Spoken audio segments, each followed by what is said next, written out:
பேசலாடம்மா, எப்படி இருக்கீங்க? Price Lord pastor, கர்த்தருக்குள்ள மகிழ்ச்சியா இருக்கிறோம். அப்படியாக நீங்கள் உற்சாகத்தோடு வந்திருக்கிறீர்கள். எங்களுக்கு வெளிச்சத்தையும் வெளிப்பாடுகளையும் கதைகளையும் கற்றுக் கொடுக்க, சத்தியத்துடனான கதைகள் எங்களை இன்னும் சத்தியத்துக்குள் வளர்கிறது. மறக்கவே விடுவதில்லை கதைகள் கூட. ஆமீன். அப்படியாக கற்றுக் நன்றி கொடுக்க அம்மா, கர்த்தருக்கே மகிமை உண்டாவதாக. நன்றி. ஒரு சின்ன ஆமீன். ஜெபத்தோட ஆரம்பிப்போம். வரவேற்கிறோம் பாஸ்டர், எடுத்து வாருங்கள். நன்றி. Father, we come to you this wonderful evening in the mighty, matchless name of Jesus Christ, our Lord and Savior. We ask you, Father, to teach us your word through the power of your Holy Spirit. In Jesus' name we pray. ஆண்டவரே, உம்முடைய பரிசுத்தாவியின் மூலமாக உம்முடைய வார்த்தையை எங்களுக்கு போதித்தரணும். அன்பரே, இயேசுவின் நாமத்தில் ஜெபிக்கிறோம், ஜீவனுள்ள நல்ல பிதாவே. ஆமென். நம்ம இன்னைக்கு பார்க்க போறது எபேசியர் 6:11 வசனம். ஒரு 3-4 வசனம் பார்க்க போறோம். எஃபிஷியன் 6ல இருந்து. பக்க எண் 269, 269. எஃபிஷியன் 6:11. நான் படிக்கிறேன். நீங்கள் பிசாசின் தந்திரங்களோடு எதிர்த்து நிற்க திராணியுள்ளவர்களாகும்படி தேவனுடைய சர்வாயுத வர்க்கத்தை தரித்துக் கொள்ளுங்கள். ஏனெனில் மாம்சத்தோடும் இரத்தத்தோடும் அல்ல, துரைத்தனங்களோடும் அதிகாரங்களோடும் இப்பிரபஞ்சத்தின் அந்தகார லோகாதிபதிகளோடும் வானமண்டலங்களில் உள்ள பொல்லாத ஆவிகளின் சேனைகளோடும் நமக்கு போராட்டம் உண்டு. அடுத்த வசனம் 18வது வசனம், எந்த சமயத்திலும் சகலவிதமான வேண்டுதலோடும் விண்ணப்பத்தோடும் ஆவியினாலே ஜெபம் பண்ணி அதன் பொருட்டு மிகுந்த மன உறுதியோடும் சகல பரிசுத்தவான்களுக்காகவும் பண்ணும் வேண்டுதலோடும் விழித்துக் கொண்டிருங்கள். இப்ப நம்ம 16 வசனத்தை பார்ப்போம். நீங்கள் பிசாசின் தந்திரங்களோடு எதிர்த்து நிற்க திராணி உள்ளவர்களாக தேவனுடைய சர்வாதிகார வர்க்கத்தை தரித்துக் கொள்ளுங்கள். இப்ப சர்வாதிகார ஆர்மர் ஆஃப் காடும்பாங்க இங்கிலீஷ்ல. சர்வாயுத வர்க்கம்னா என்னன்னு கேள்வி வருது. இந்த சர்வாயுத வர்க்கம் என்ன அப்படின்ட்டு அடுத்த வரிகள்ல பவுல் சொல்றாரு. இப்ப நம்ம இந்த 12வது வசனத்தை பார்க்க போனாக்க, ஏனெனில் மாம்சத்தோடும் இரத்தத்தோடும் அல்ல. இது நம்ம முக்கியமா தெரிஞ்சுக்க வேண்டியது. நமக்கு போராட்டம் மாம்சத்தோடும் ரத்தத்தோடும் இல்லை. Our battle is not against flesh and blood, English சொல்லுவாங்க. இது எப்படின்னாக்க, இப்ப ஸ்பெயின்கிற ஒரு நாடு இருக்கு. அந்த ஸ்பெயின்ல புல் ஃபைட்டிங் சொல்லுவாங்க. காளையை அடக்கிறது. நம்ம ஊர் ஜல்லிக்கட்டு மாதிரி காளையை அடக்கிற போட்டி வைப்பாங்க. அந்த போட்டியில அந்த காளை சீரும். அப்ப மேட்டிடோர் அப்படின்னா காளையை அடக்கிறதுக்காக ஒருத்தர் வருவாரு. அவர் நல்லா நல்லா அலங்காரமா எல்லாத்தையும் போட்டுட்டு தொப்பி வச்சுக்கிட்டு இருப்பாரு. அவர் என்ன பண்ணுவார்னாக்க, காளை அந்த அந்த பந்தயம் ஆரம்பிச்ச உடனே காளை சீரி அவர்கிட்ட வரும்போது அவர் என்ன பண்ணுவாருனாக்க, ஒரு சிகப்பு கலர் துணியை காமிப்பாரு. உடனே காளை நினைச்சுக்கான சிகப்பு கலர் துணி தான் நமக்கு எதிரின்னு சொல்லிட்டு அந்த சிகப்பு கலர் துணியை திருப்பி திருப்பி குத்தும். இப்படி ஒரு 10-15 ரூபா முட்டி முட்டி முட்டி முட்டி அதோட செயல் இழந்து போன பிறகு உடனே மேட்டடோர் அந்த காளைய அடிச்சு தோக்கடிச்சிருவாரு. காளை நினைக்குது அந்த சிகப்பு கலர் துண்டு தான் நமக்கு எதிரி அப்படின்ட்டு. அந்த துண்டு எதிரி கிடையாது. அந்த மேட்டடோர் இருக்கார பத்தியா, அவர் தான் அந்த காளைக்கு பார்த்தீங்கன்னா அவர் தான் அந்த காளைக்கு எதிரி. அந்த மாதிரி காளை எப்படி அந்த சிகப்பு துணிய எதிரின்னு நினைக்குதோ, அந்த மாதிரி தான் நம்ம மனுஷங்க எதிரின்னு நினைச்சாக்க நம்ம பந்தயம் மாமசத்தோட ரத்தத்தோட இல்லை. நமக்கு போராட்டம் ஆவி உலக மண்டலத்துல தான் இருக்கு. இப்ப நான் சில விஷயங்கள் நான் பார்த்துருக்கேன். சில சொல்லுவாங்க இந்த மாதிரி சில பிரச்சனைகள் பயங்கரமா இருக்கும். சில சமயம் பிள்ளைங்க ஒரு மாதிரி பண்ணுவாங்க. சமயங்கள்ல நான் அந்த ரியல் டெஸ்ட்மெண்ட் எல்லாம் கேட்டிருக்கேன். சில பிள்ளைங்க ரொம்ப கீழ்ப்படியாம இருப்பாங்க, ரொம்ப பிரச்சனையா இருக்கும் அப்படிம்பாங்க. அப்படி இருக்க என்ன காரணம்னாக்க, நம்ம பெற்றோர்கள் அந்த பிள்ளைகள் மேல ஒரு ஸ்பிரிச்சுவல் அத்தாரிட்டியோட ஜெபம் பண்ணி அந்த கீழ்ப்படியாம ஆவிய ஸ்பிரிட் ஆஃப் ரெபலியன்னு சொல்லுவாங்க இங்கிலீஷ்ல, அதெல்லாம் ஓட்டணும். தினப்படி வாரக்கணக்கில் வீக்கா மாசத்துக்கு வாரத்துக்கு ஒரு உபவாச ஜெபம் பண்ணி அந்த மாதிரி ஆவி உலகத்துல இருக்க பிரச்சனைகளை கட்டினாலே, அந்த காணாத வீடு இருக்கு பார்த்தீங்களா, அந்த காணாத உலகத்துல அதை கட்டினாலே மாம்ச உலகத்துல நமக்கு பிரச்சனை இருக்காது. அதனால நம்முடைய போராட்டம் ஆவி உலக மண்டலத்துல இருக்கு. அதை நம்ம முக்கியமா புரிஞ்சுக்கணும். மனுஷங்க நமக்கு எதிரி கிடையாது. ஏன்னாக்க இயேசு கிறிஸ்து எல்லாருக்காக மரித்தார். All humanity is in Christ English சொல்லுவாங்க. அப்படின்னா என்ன, உலகத்துல இருக்க எல்லா மக்களும் கிறிஸ்துக்குள்ள இருக்காங்க. எல்லாருக்கும் அவர் செத்துறாரு. எல்லாருக்காகவும் அவர் இறந்துட்டாரு, இறந்து உயிர்த்து எழுந்துட்டாரு அவர் எல்லாருக்காகவும். யோவான் 13 யோவான் 3:14 பார்த்தீங்கன்னாக்கா, God so loved the world he gave his only begotten son போட்டிருக்கோம். ஆண்டவர் உலகத்தை வெகுவாக நேசித்தார்னா உலகத்தில் இருக்க எல்லா மக்களும் நேசிச்சாரு. அதனால ஆண்டவருக்கு பிரியமானவைகள் நமக்கு பிரியமானவைகள். ஆண்டவருக்கு மனுஷங்களை பிடிக்கும், அதனால நமக்கு பிடிக்கும். எனக்கு ஒரு நல்ல நண்பர் ஒருத்தர் தெரியும், ஆண்ட்ரேன் அவருக்கு பேரு. அவர் வந்து அமெரிக்கன். அவர் கலிஃபோர்னியாவில் இருக்க ஒரு சர்ச்சுக்கு போனாராம். அந்த சர்ச்சு வந்து கலிஃபோர்னியா சர்ச் வந்து என்ன ஆகுதுன்னாக்க, அது வந்து பைபிளுக்கு புறம்பாக உறவுகளை கொண்ட சர்ச், ஆல்டர்னேட்டிவ் லைஃப்ல இருக்க சர்ச். அந்த சர்ச்சில் போய் அவர் வந்து ஆராதனை பண்ணிக்கிட்டு இருந்தாராம். அப்போ அவர் நினைச்சாரா, இந்த மாதிரி ஒரு சபைக்கு வந்திருக்கோமே, சபையில இந்த மாதிரி நிறைய ஆல்டர்னேட்டிவ் லைஃப் ஸ்டைல் வேற மாதிரியான வாழ்க்கை வாழ்றவங்களாம் இருக்காங்களே அப்படின்ட்டு ரொம்ப ஜட்ஜ்மெண்ட்லாம் திங்க் பண்ணிட்டு இருந்தாராம். அப்போ டப்புன்னு யாரோ தலையில் அடிக்கிற மாதிரி தெரிஞ்சான். அண்ணாந்து பார்த்தாலும் திரும்பி பார்த்தாலும் பக்கத்தில் யாருமே இல்லை, அவர் கடைசி ரோல் இருக்காரு. அப்பதான் தெரிஞ்சுதான் ஆண்டவரே நம்மளை ஒரு தட்டு தட்டுறாருன்னு நினைச்சுட்டாராம். அவர் நினைச்சிட்டு அவர் வந்து ஆண்டவர்கிட்ட மன்னிப்பு கேட்டாங்க. இந்த மாதிரி உம்முடைய கிரியேஷன் நீங்க இவங்களுக்காக மறிச்சிருக்கீங்க, அவங்கள பத்தி நான் வந்து ஜட்ஜ்மெண்ட்ல யோசிக்கிறது தப்பு அப்படின்னு வந்து அவர் வந்து மன்னிப்பு கேட்டாராம். அதனால நமக்கு வந்து போராட்டம் மாம்சத்தோடும் மாமச ரத்தத்தோட மாமிசத்தோடும் கிடையாது. நம்முடைய போராட்டம் ஆவி உலகத்துல இருக்கு, அது தெரிஞ்சுக்கணும். இப்ப இந்த உலகம் முழுக்க வந்து பிரச்சனைக்குள்ள போய்கிட்டு இருக்கு. பார்த்தாக்க ஈரான்ல வாருங்கிறாங்க, அங்கே அதுங்கிறாங்க, இங்க இதுங்கிறாங்க, பெட்ரோல் விலை ஏறுதுங்கிறாங்க. உலகம் கனடால திடீர்னு பெட்ரோல் எல்லாம் $1 ஏறிடுச்சு. அது பெரிய நியூஸா இருந்துச்சு போன வாரம். அதனால கனடா ரெசிஷனுங்கிறாங்க. பலவிதமான பிரச்சனைகள் உலகத்தில் ஓடிட்டு இருக்கு. அப்ப நமக்கு கேள்வி வருது, அந்த பிரச்சனைகள் நம்ம தாக்காதபடி நம்ம எப்படி வெற்றிகரமா வாழ்க்கை வாழ்றது அப்படின்னாக்க, இந்த சர்வாயுத வர்க்கத்தை தரித்துக் கொள்வதன் மூலமாக, சர்வாயுத வர்க்கத்தை தரித்து கொண்டு நம்ம வந்து காணாத உலகம் இருக்கு பார்த்தீங்களா, அன்சீன் வேர்ல்டு, அதை பத்தி நம்ம தெரிஞ்சுக்கணும். அந்த மாதிரி போராட்டங்கள் இருக்கு, இந்த மாதிரி பிரச்சனைகள் யாரை வேணாலும் எப்போ வேணாலும் தாக்கலாம். அப்படி இருக்கும் பொழுது நம்ம வந்து தயாரா இருக்கணும் எப்பவுமே. அதுக்கு ஒரு கதை கடைசியா நான் சொல்ல போறேன். எப்பவுமே தயாரா இருக்கணும். எப்படின்னாக்க, எப்பொழுதும் நம்ம வந்து ஆண்டவரோட உறவாடி அந்த வசனத்திலையும் ஆவியிலையும் நிலைத்து நிற்கிறோம். இப்ப பாத்தீங்கன்னாக்க, இந்த 6வது இந்த எபேசியர் 6ல பாத்தீங்கன்னாக்க 11லேருந்து 18 வரைக்கும் பலவிதமான சொல்றாரு பவுல், எப்படி இருக்கு, தலைச்சிரா போட்டுக்குங்க, அதை போட்டுங்க, இதை போட்டுங்கன்னு. நான் ரட்சிக்கப்பட்ட காலத்துல நான் நினைப்பேன், ஆஹா இப்படி ஒரு சர்வாயுத வர்க்கம் இருக்கு, இதை நம்ம போட்டுக்கிட்டாக்க நமக்கு எந்த விதமான ஆபத்து நடக்காது, எப்படி இதை போட்டுக்கிறது நிறைய பேர்கிட்ட கேட்டு பார்த்தேன். எனக்கு எனக்கு அப்போ வந்து ஒரு அம்மா நல்லா ப்ரேயர் பண்ணுவாங்க சர்ச்சில். அவங்க கிட்டலாம் கேட்டு பார்த்தேன். அவங்க சொல்லுவாங்க, ரத்தத்தை நினைச்சுக்குங்க, அவர் சிலுவையில மறிச்சு ரத்தத்தை நினைச்சுக்குங்க, நினைச்சுக்கிட்டு ஜெபம் பண்ணுங்க, அது சர்வாயுத வர்க்கத்தை போட்டுக்கிறது அப்படின்னாங்க. அவங்களும் சரிதான், அவங்க சொன்னது சரிதான். அந்த மாதிரி நிறைய பேர்கிட்ட கேட்டு பார்த்தேன். இப்படி ஒரு சர்வாயுத வர்க்கம் இருக்கு, இந்த ஃபுல் ஆர்மர் ஆஃப் காடை நாங்கள் போட்டுக்கிட்டாக்க எந்த பிரச்சனையும் நமக்கு இருக்காது, வாழ்க்கையில் வெற்றிகரமா இருக்கலாம் எப்படின்னு நான் ஆராய்ச்சி பண்ணி பார்த்தேன். எனக்கு ஒன்றும் புரியல. அப்புறம் நிறைய டிக்ளரேஷன் பண்ணி பார்த்தேன். அப்ப ஒருத்தர் பிரசங்கம் பண்ணதை கேட்டேன். அவர் என்ன சொன்னார்னாக்க, இங்கிலீஷ்ல ஒரு டிரான்ஸ்லேஷன் இருக்கு, யங்ஸ் லிட்ரல் டிரான்ஸ்லேஷன். அது வந்து ராபர்ட் யங்னு ஒரு பரிசுத்தவான் எழுதுனது. யங்ஸ் லிட்ரல் டிரான்ஸ்லேஷனாக்க ஹீப்ரூல எப்படி இருக்கோ, கிரீக்ல எப்படி இருக்கோ, அப்படியே இங்கிலீஷ்ல முடிஞ்ச வரைக்கும் அவர் வந்து மொழிபெயர்த்திருக்கிறார். அவர் அதுல என்ன போட்டிருக்கிறாருனாக்க, அந்த ஒய்எல்டி டிரான்ஸ்லேஷன் நீங்க எபேசியன் 6 படிச்சீங்கன்னாக்க எல்லாத்தையும் போடுவாரு, போட்டுட்டு கடைசியில போடுவாரு. அது இங்கிலீஷ் நான் படிக்கிறேன், ரொம்ப அழகா இருக்கும். அது எப்படின்னாக்க, இங்கிலீஷ் பேப்பர் எடுத்துக்கிறீங்க, ஐஃபோன் இருக்கு. எபிஷியன் 6:11 அதில் என்ன போட்டிருக்குனாக்க, 17 படிக்கிறேன், 17 to 18 படிக்கிறேன். The helmet of salvation and sword of the spirit, which is the saying of God, through all prayer and supplication. அப்படின்னாக்க அவர் என்ன சொல்றாருனாக்க, இந்த சர்வாயுத வர்க்கத்தை எப்படி போட்டுக்கிறதுனாக்க, நம்ம வந்து வேண்டுதலோடும் விண்ணப்பத்தோடும் ஜெபம் செய்வதன் மூலமாக, ஆவியில ஜெபிப்பதன் மூலமாக இதை போட்டுக்கிறோம். அப்படி சர்வாயுத வர்க்கத்தை போட்டுக்கொள்ள முடியும்னு சொல்றாரு அவரு. அப்படின்னா என்ன, இப்ப பிலிப்பியன்ஸ் 6ல பாக்கணும்ல, வேண்டுதலோடும் விண்ணப்பத்தோடும் ஜெபம் பண்ணுங்கள் அப்படின்ட்டு. பிலிப்பியன்ஸ் 4:6 நினைக்கிறேன், ஏதோ இடத்துல இருக்குது. ஆனாக்க அந்த மாதிரி நம்ம வந்து எப்ப நம்ம வேர்டுலையும் வார்த்தையிலும் அபிஷேகத்திலையும் நிலைத்திருந்து ஆவியில பேசுறோமோ, அப்ப நம்ம சர்வாயுத வர்க்கத்தை போட்டுக்கிறோம். அப்படின்னா என்ன அர்த்தம்னாக்க, சர்வாயுத வர்க்கம்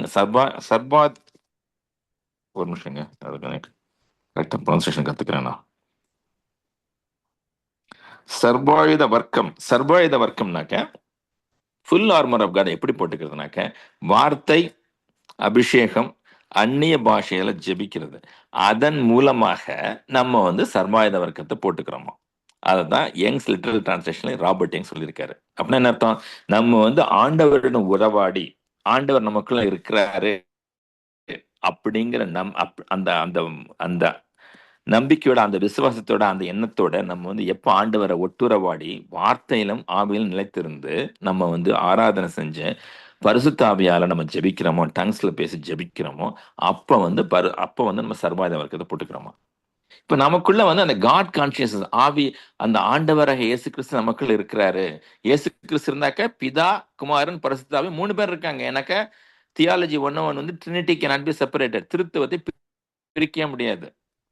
பாத்தீங்கன்னா பழைய ஏற்பாட்டுல பிதா வெளிப்பட்டாரு, குமாரனும் பரிசுத்தாவியும் ஒழிஞ்சிருந்தாங்க.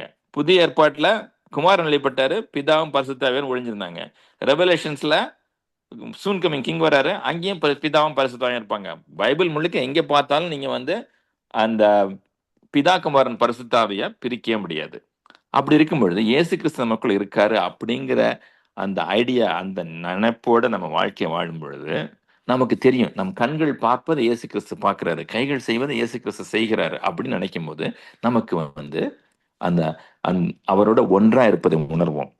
அந்த மாதிரி இருந்து நம்ம வந்து வார்த்தை அபிஷேகத்துல இருந்து அந்நிய பாஷையில் பேசும்பொழுது நம்ம வந்து சர்வாயுத வர்க்கத்தை போட்டுக்கிறோம் அப்படின்னு யங்ஸ் லிட்டரல் டிரான்ஸ்லேஷன் போட்டிருக்கு. பாருங்களேன், கொஞ்ச நாளைக்கு முன்னாடி GW கென்யன் ஒருத்தர் இருந்தார், ஒரு 100 வருஷத்துக்கு முன்னாடி. அவர் வந்து ஒரு வீல் சேர்ல இருக்க ஆளை பார்ப்பாராம், கண்ணை வச்சு பார்ப்பாராம், அந்த ஆளுக்கு குணமாயிருமா, உடனே எழுந்து நடப்பானா. ஒருத்தர் கேன்சர்னாக்கா அவர் கண்ணை வச்சு பார்ப்பாராம், ஏன்னா அவருக்கு தெரியும் என்னுடைய கண்கள் இயேசுவின் கண்கள் அப்படின்ட்டு. அதுல அவர் ஸ்ட்ராங்கா இருந்ததுனால பல விதமான அதிசயங்கள் நடக்க ஆரம்பிச்சது. நம்ம திருப்பி இன்னைக்கு வசனத்தை பார்ப்போம் திருப்பி இன்னொரு தடவை. அப்ப கேள்வி வருது, இந்த உலகத்துல நம்ம வெற்றிகரமாக வாழினாக்க சர்வாயுத வர்க்கத்தை தரித்து கொள்ளணும். அந்த சர்வாயுத வர்க்கத்தை ஜபத்தோடும் வசனத்தோடும் அந்நிய பாஷை பேசுறதுனாலும் நம்ம தரித்து கொள்றோம். அதை வந்து நம்ம எப்பொழுதும் வந்து நம்ம வந்து எப்பவுமே தரித்திருக்கணும். நம்ம வந்து ஞாயிற்றுக்கிழமை மட்டும் தரித்து கொண்டு, புதன்கிழமை மட்டும் தரித்து கொண்டு மற்ற நாள்லாம் வந்து சர்வாயுத வர்க்கம் இல்லாமல் இருக்க முடியாது. அப்படி இருந்தாக்க நமக்கு வந்து பிரச்சனைகள் வந்துடும், நம்ம வாழ்க்கையில தோல்வி விற்று போய்விடும். அந்த மாதிரி தோல்விகள் இருக்கக்கூடாது அப்படின்னாக்க நம்ம வந்து எப்பொழுதும் நம்ம வந்து ஒரு யுத்தத்துல இருக்கோம். அந்த யுத்தத்துல இருக்கிறதுனால ஆமா, இதே எபேசியர் 6 போட்டிருக்காரு. இப்ப 12வது வசனத்துல யாரு கூட சண்டை போடுறோம்னு போட்டிருக்காரு.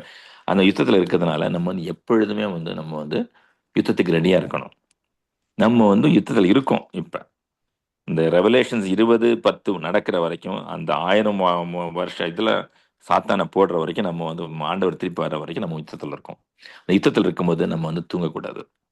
தூங்காம நம்ம வந்து ஷார்ப்பா நம்ம வந்து ஜபத்துல தரித்திருக்கணும். இதை நான் ஒரு வலியுறுத்துற மாதிரி ஒரு கதை. அதோட என்னன்னாக்கா இன்னொரு விஷயம் சொல்ல நினைச்சேன்.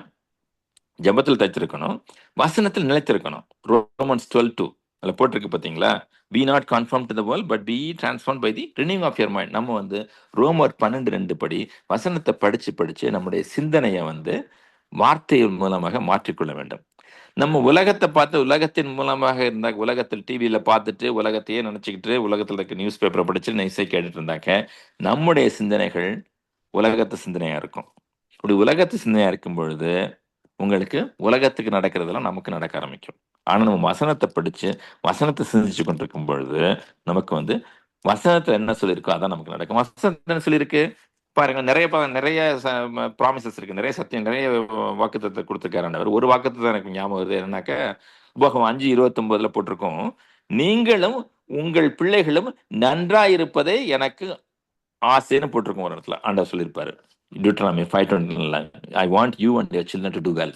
அதான் ஆண்டவரோட எண்ணம், நோக்கம். அதை நம்ம எப்படி தெரிஞ்சுக்கிறது?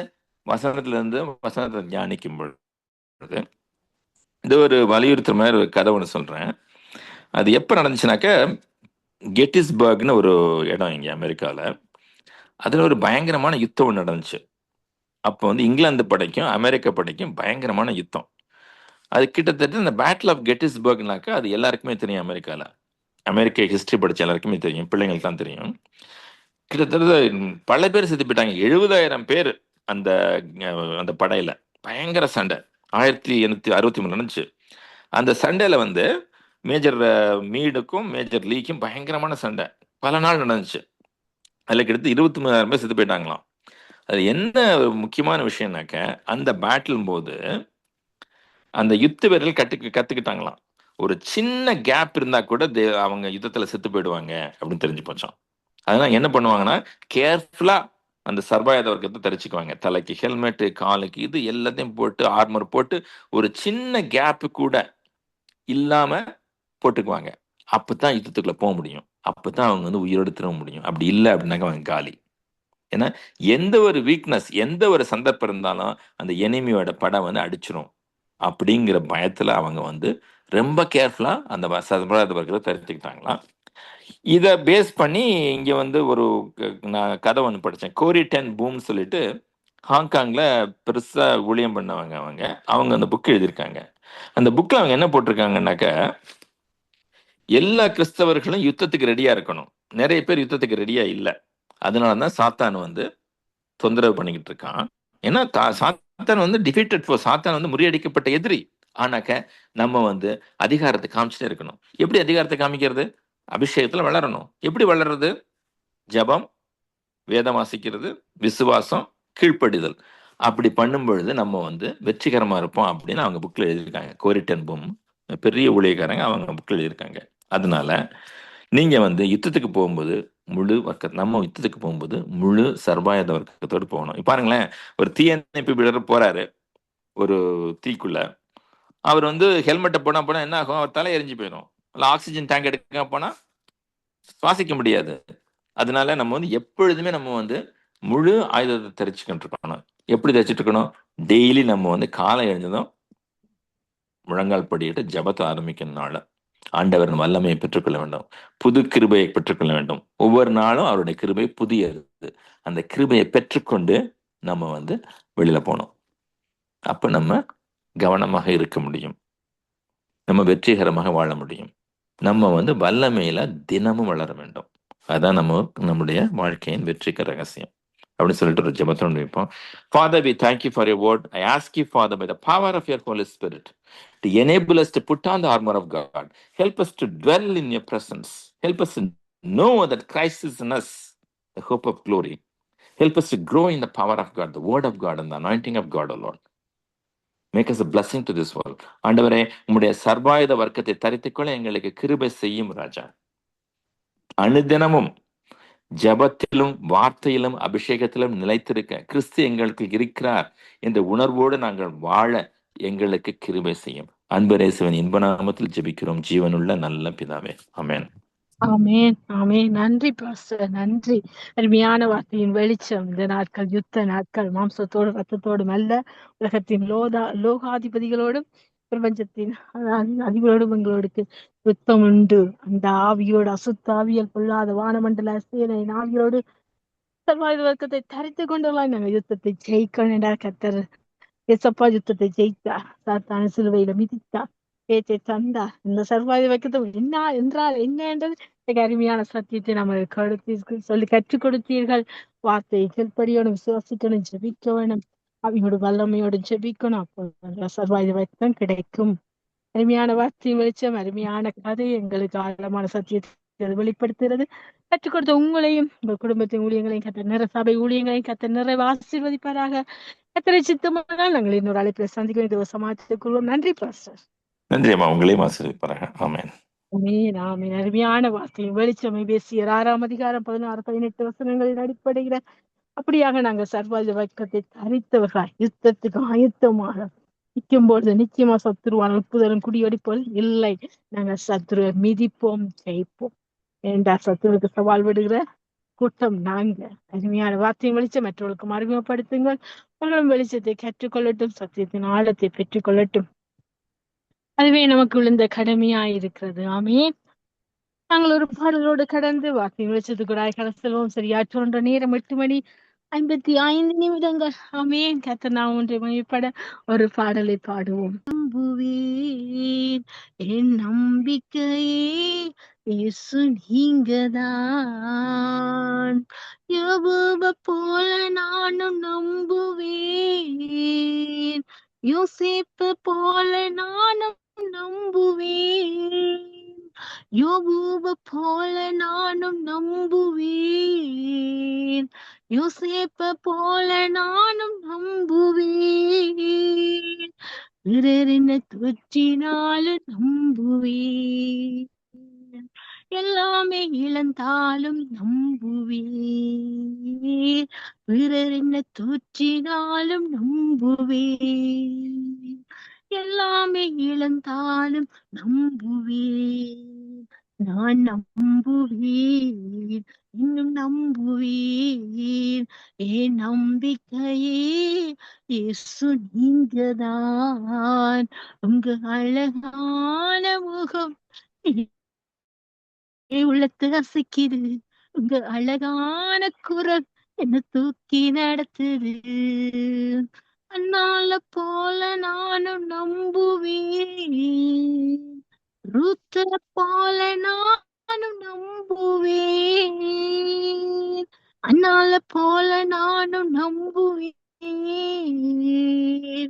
ரூத்த போல நானும் நம்புவேன், வேற என்ன தோற்றினாலும் நம்புவேன், நேசித்தோர் விலகினாலும் நம்புவேன், வேற என்ன தோற்றினாலும் நம்புவேன், நேசித்தோர் விலகினாலும் நம்புவேன், நான் நம்புவேன், இன்னும் நம்புவேன், என் நம்பிக்கையே இயேசு நீங்கதான். நான் நம்புவேன், இன்னும் நம்புவேன், என் நம்பிக்கையே இயேசு நீங்கதான். உங்க அழகான முகம் என் உள்ளத்தை அசைக்குது, உங்க அழகான குரல் என்ன தூக்கி நடத்துது, உங்க அழகான முகம் என் உள்ளத்தை அசைக்குது, உங்க அழகான குரல் என்ன தூக்கி நடத்துது, நான் நம்புவேன், இன்னும் நம்புவேன், என் நம்பிக்கையே இயேசு நீங்கதான். நான் நம்புவேன், இன்னும் நம்புவேன், என் நம்பிக்கையே இயேசு நீங்கதான். ஆமென். நாங்கள் இன்னும் நம்புவோம் எங்கள் தகப்பனை. வார்த்தை